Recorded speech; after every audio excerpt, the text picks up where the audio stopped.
Hey everybody, today we're going to be looking at One Piece chapter 1037 and oh boy, this this is a very good chapter. It honestly makes me want to, you know, have another one say next week, but unfortunately there's a break. So hey, if there was ever a time to theorize, now would be the time. Anywho, so we open off today with a continuation of the cover story about Judge and Germa Double Six running away, and we open on one of the destroyed castles with Reiju and Niji, I think, and Judge. I don't know, the red haired brother. I'm sorry, I forgot his name, but I definitely remember Reiju. Um, After the little bit of a cover story, we get the Fire Festival, and we open up on people drinking, laughing, doing their normal thing about being oblivious to, the giant battle for life and death over their country. And then we get a picture of the sky of lanterns that will be sent out into the sky, which is very interesting because can you guess what that means?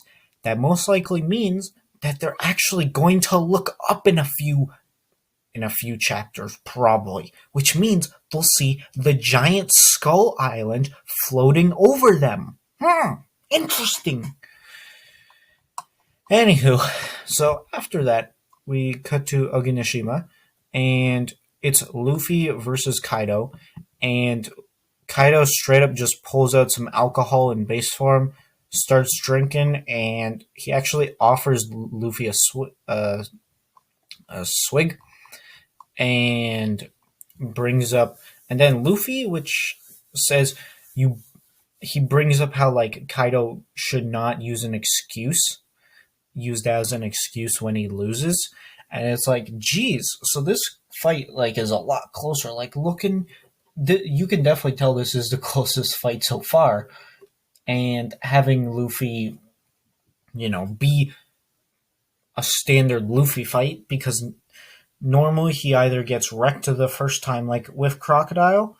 He It didn't really feel like a Luffy fight because no matter, because a lot of the time it does feel like Luffy has the advantage. It's just something screws him over.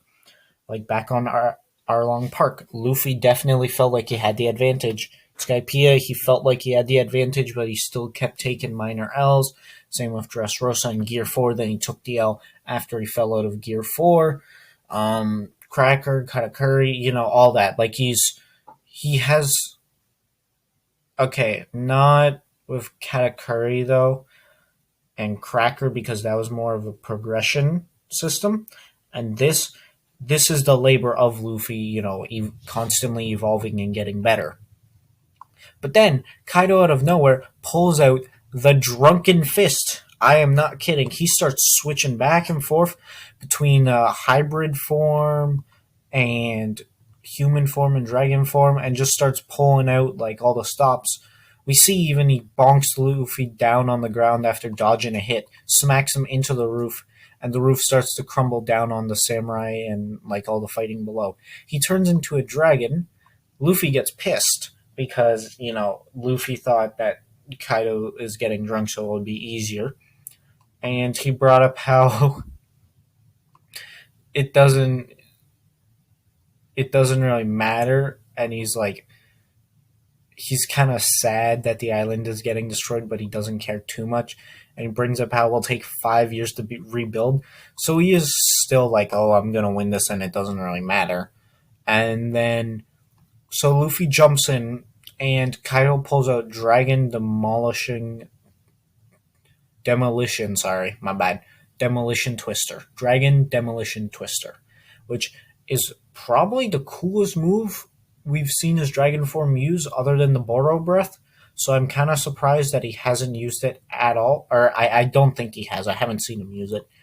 Then Kaido goes back in the hybrid where Luffy starts charging at him. Luffy jumps on his club and back kicks him. with a smile on his face, and you can still tell that it does have Conqueror's Hockey embedded in it because of the black lightning all around, and it looks really nice. And it's just, and then like Kaido grabs him with his tail and bonks him and does a headbutt, and then apparently that sobers him up, so he fires a beam, and then Luffy dodges it, I believe, and then yeah, Luffy dodges it.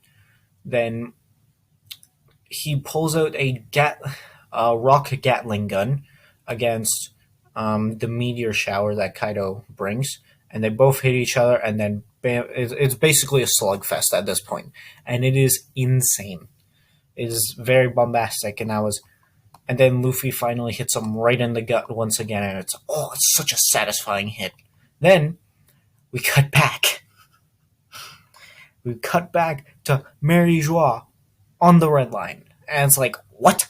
When was this? Why is this happening?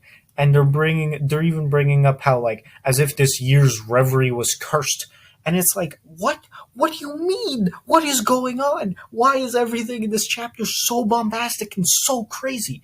It is nuts. We have a crazy fight between Luffy and Kaido, which is very well choreographed and very crazy.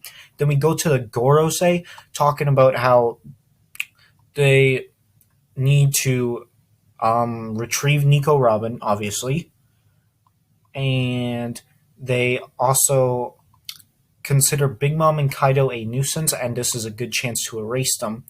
Then we cut back to the sea, to like the ocean and seas around Wano, and they spot something. So then they bring up how that's impossible. The fruit is nothing but a legend now, even for us. You know, talking about this mysterious fruit that no one knows, and that it hasn't been awakened for centuries, meaning that this fruit has been hiding for a long time. And then, guess what? Guess who appears out of nowhere? Zunisha, or what we assume is Zunisha. We kind of assume it because the guy refers to it as like an island, but even if it's not, it's still one of Zunisha's race. Comes storming in from behind these world government ships that are right in front of the Wano waterfall. So it's most likely big enough to get on top of Wano. What? This thing, Zunisha, I assume it's Zunisha, but if, next time anything comes out and it changes, that's fine. But right now, it seems like Zunisha is coming to Wano.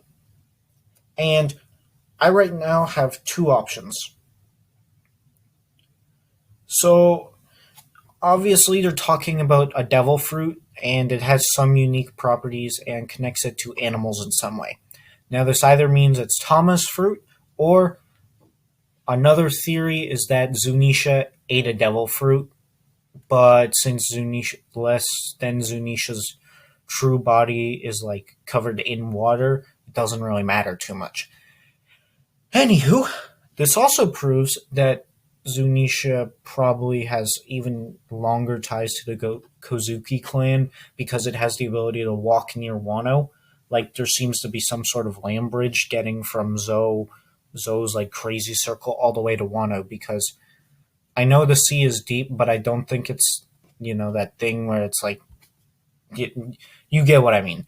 Anywho, so either Zunisha most likely ate a devil fruit, or they're talking about Tama again, which would also make sense because they're on Wano, and Wano doesn't have any contact with the outside world, and Kaido ain't exactly about to, broadcast, hey, there's this random chick who can create dumplings out of her ears, and you feed them to animals, and then they listen, because Kaido didn't even know about that. So it's like, it's either that, or Zunisha ate a devil fruit. And you know what? This was just a bombastic chapter full of crazy ideas and just got me really hyped. I think this is the most hyped I've been for a chapter in a while, because like fight chapters, you kind of expect stuff like this. I gotta be honest, I was not expecting anything with 137. I had no idea what was going to go on. I didn't know if it was going to be another catch-up chapter to like, hey, how is the raid going, or like, was it going to be Luffy versus Kaido? I didn't think we'd get this bombshell and like this crazy thing. Because yeah, This completely changes how Wano is going to end. Just like that, in one chapter. Because right now, we have a literal elephant in the room. There is a literal elephant in the plot right now. You have to address the elephant in the room. Quite literally. Oda did that intentionally. And guess what? I'm still excited. So excited that this is one of the few times where I'm like, damn it, there's a break? Really? Why does there have to be a break? This is one of the few times where I'm like that. Like, don't get me wrong. Oda, take your breaks. My guy, you need them. You need them. You've been drawing this for, 20 years? Yeah, take all the breaks you need. I don't care. I'm just saying that this break hurt a lot more than other chapters. Because I was just so interested, and then, you scroll down and you see chapter 1037 end. Break next week. And it's like, well, damn it. But still, I gotta say, I love this chapter. It was crazy, bombastic. I love the drunken fist technique that Kaido uses. I love the Gorosei talking about this devil fruit and bringing up, crazy parts of the raid. And I love Zunisha at the end. It just adds this little bit of flair to the chapter that it already had, but it just added even more. I'm giving this a 9 out of 10. I do not care. 9 out of 10. I have a lot of energy about this. This is a week that I'm glad that this chapter is what I'm glad that this chapter is something I end the week on. Because it is fantastic. Alright, I'm done. But I'm not totally done, because there's one more thing that I need to do, which is recommend that you like, comment, and subscribe. And I'll see you all next time. Bye.